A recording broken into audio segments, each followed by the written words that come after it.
तो अपन ने पाचन तंत्र पढ़ लिया था, है ना।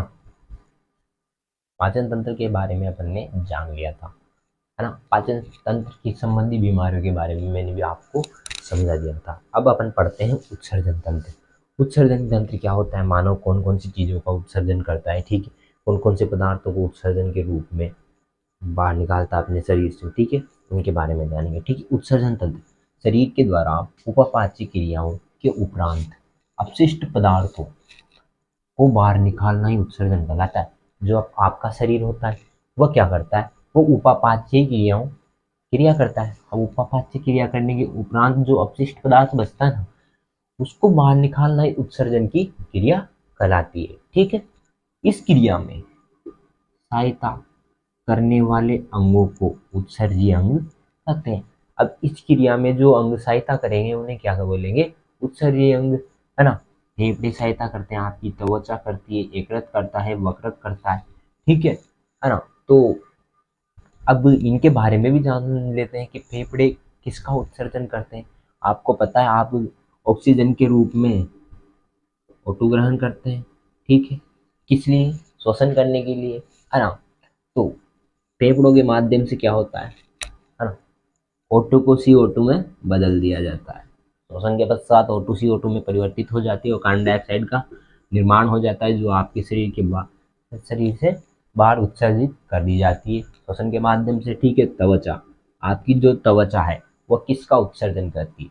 आपको पता है अभी गर्मी के दिन चल रहे हैं, तो आप धूप में जाओगे तो आपको पसीना आ जाता है। अब आपकी त्वचा किसका उत्सर्जन कर रही है, पसीने का उत्सर्जन कर रही है। आपका यकृत है जो यूरिया का उत्सर्जन करता है, जो वक्रक है वो मूत्र का उत्सर्जन करता है, ठीक है। तो और मैंने आपके जो मानव उत्सर्जन तंत्र है उसका डायग्राम भी बनाया है, ठीक है। ये ऊपर का वाला भाग है जो, है ना, निम्न महाशिरा कहलाता है, ठीक है। ये वक्रक है, किडनी, जैसे कि आप किडनी लीवर बोलते हैं, है ना। वक्रक धमनी है, ये वक्रक धमनी, और वक्रक शिरा, मूत्रमार्ग, मूत्रवाहिनी, महाधमनी, और ये मूत्रमार्ग, ठीक है। मूत्रवाहिनी क्या कार्य करती है, आपके मूत्र को बाहर स्त्रोण करने का कार्य करती है। इसके माध्यम से मूत्र मूत्रमार्ग की ओर अग्रसर होता है, ठीक है। तो अब आगे चलते हैं इसमें, है ना, कि और कौन कौन सी चीजें आएंगी। मैंने आपको कुछ उत्सर्जी अंगों के बारे में बताया है। जो आपकी त्वचा है वो पसीने का उत्सर्जन करती है, यकृत है वो यूरिया का उत्सर्जन करता है, वक्रक है वो मूत्र का उत्सर्जन करता है, ठीक है। आगे चलते हैं।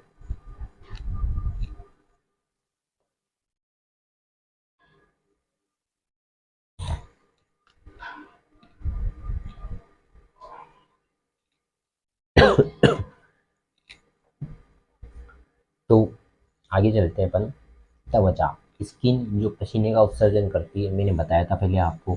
इसमें लाइसो एंजाइम पाया जाता है। जो आपका पसीना होता है इसमें कौन सा एंजाइम पाया जाता है, लाइसो एंजाइम पाया जाता है। यकृत, लीवर, है ना, जो आपका यकृत है, लीवर है ना, वह पित्त वर्णक बिलीरुबिन, बिलीवर्डिन, पित्त वर्णक का उत्सर्जन करता है ना।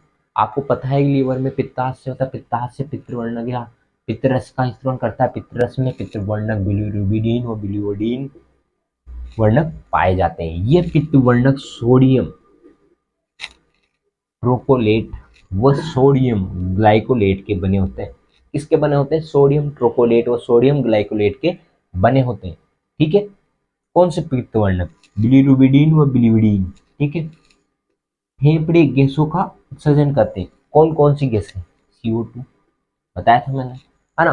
फेफड़े क्या करते हैं, गैसों का उत्सर्जन करते हैं। अब जो आपके श्वसन की क्रिया होती है, गैस या विनिमय की क्रिया है, एक तरीके से आप श्वसन गैस लेते हैं वो बाहर निकालते हैं ना, तो यही है ना। O2 को लेते हैं अंदर आप और CO2 को निकाल देते हैं, किसके रूप में, उत्सर्जन, उत्सर्जी पदार्थ होगी आपकी CO2 एक तरीके से, ठीक है ना। गैस हो गया, ठीक है।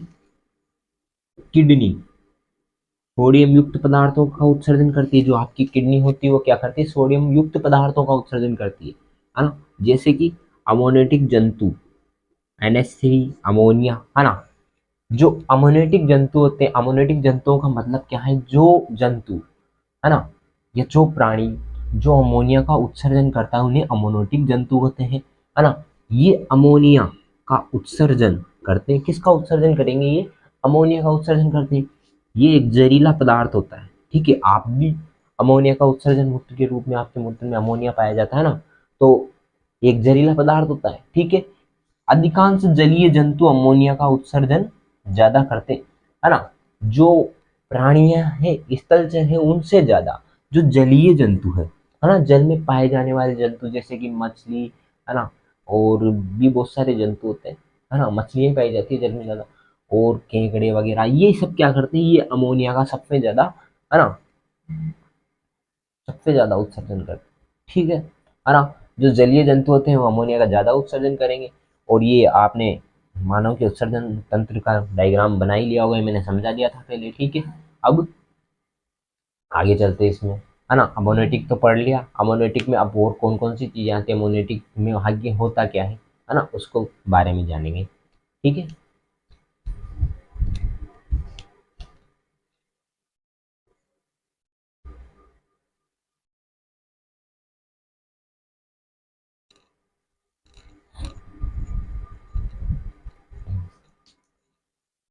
तो आगे चलते हैं अपन।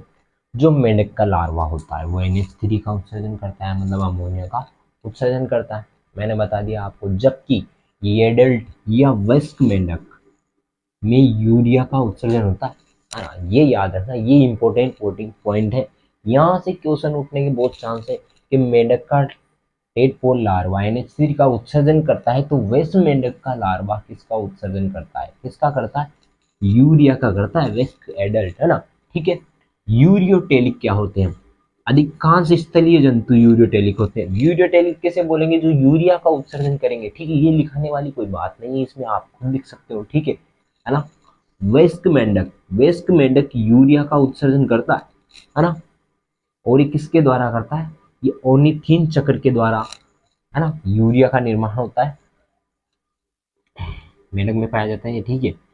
यूरिया का निर्माण लीवर में होता है, ठीक है। कहाँ पर होता है यूरिया का निर्माण? लीवर में होता है। मूत्र में 2% यूरिया और 6% पानी और 1% NaCl पाया जाता है, ठीक है। NaCl पाया जाता है। उपास तिल मछली, है ना, ये भी क्या करती है? ये यूरिया का उत्सर्जन करती है ना। जो आपका केंचुआ है, अर्थरोम बोलते हैं जिसे आप, है ना, किसान का मित्र, है ना, खेतों को उपजाऊ बनाने में कार्य करता है, पता है ना आपको। तो ये 45 से 50% यूरिया का उत्सर्जन करता है। और आपको पता है DAP यूरिया खाद, है ना, तो यूरिया का उत्सर्जन करेगा तो अपने खेतों को, है ना।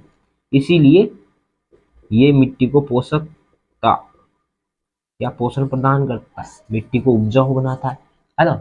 तो इसीलिए केंचुए को किसान का मित्र कहा जाता है, क्योंकि ये यूरिया का उत्सर्जन करता है बच्चों, ठीक है ना। अब आगे चलेंगे जिसमें अपन यूरियोकोटेलिक जंतुओं के बारे में जानेंगे, वो क्या करते हैं ना, वो किसका उत्सर्जन करते हैं, है ना। इसको मैं आपको अगली क्लास में बताऊंगा, ठीक है। तब तक के लिए पढ़ते रहिए, है ना। जय श्री कृष्णा। और चैनल को ज़्यादा से ज़्यादा सब्सक्राइब करें, लाइक करें, है ना, ताकि मैं आपके लिए और इससे भी अच्छा कंटेंट ला सकूँ। पर इससे अच्छा कंटेंट और होगा नहीं, इसमें कोई भी चीज़ नहीं छूटी है जो आपको नहीं बताई गई हो, है ना, ठीक है।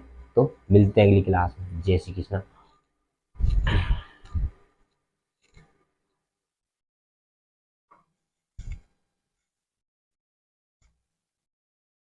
जय श्री कृष्णा स्टूडेंट्स। हमने पाचन तंत्र पढ़ लिया था, अब पाचन तंत्र से आगे चलते हैं, ठीक है। पाचन संबंधी बीमारियों के बारे में जानते हैं, पाचन संबंधी बीमारियां होती क्या है, ठीक है। तो पाचन संबंधी, जैसे पाचन अगर डाइजेशन खराब हो जाता है तो आपको पीलिया भी हो सकता है, ठीक है। पीलिया में क्या लक्षण दिखाई देंगे? आंखों का रंग पीला पड़ना, चमड़ी का रंग पीला पड़ जाना, ठीक है। तो चमड़ी का पीलापन, है ना। अब ये किसके कारण होता है पीलिया में, है ना? एक बिलीरुबिन का अतिस्राव होता है, किसके द्वारा?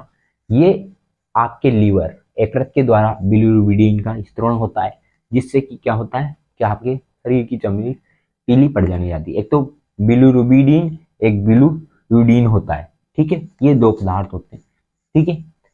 एक तो हरे कलर का जिम्मेदार होता है, पर वो पादपों में पाया जाता है, ठीक है।